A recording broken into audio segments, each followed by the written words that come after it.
Hamıya salam. Bugün sizə 36 sözdən 6-cısı haqqında danışacağam. Bu söz idman etmək haqqındadır.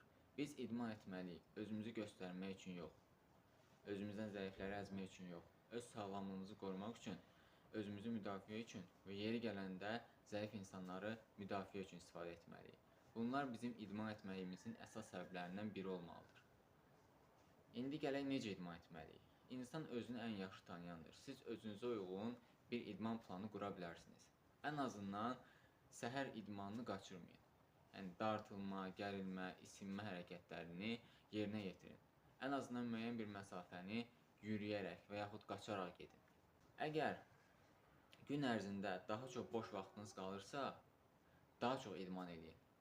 Və yaxud da hər hansı bir idman kursuna yazılın, hər hansı bir döyüş sənətinə yazılın. Judo, güləş, taekwondo, boks, fərq etmir.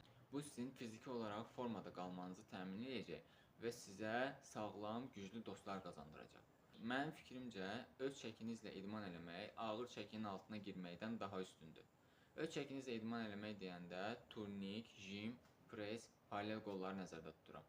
Arxamda gördüyünüz turnik eyni zamanda paralel qol kimi istifadə oluna bilər. 42 manata almışam. İndi göstərim.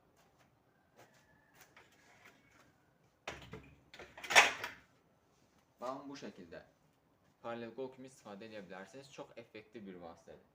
Eyni zamanda, əgər öz çəkinizlə idman etmək istəyirsinizsə, sizə bu və bu lazım olacaq.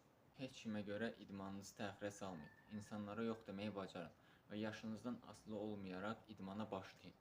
Bir də son olaraq onu qeyd edim ki, güclü insan Allah qatında zəif insandan daha dəyərlidir. Sağ olun, özünüzdən muğayət olun.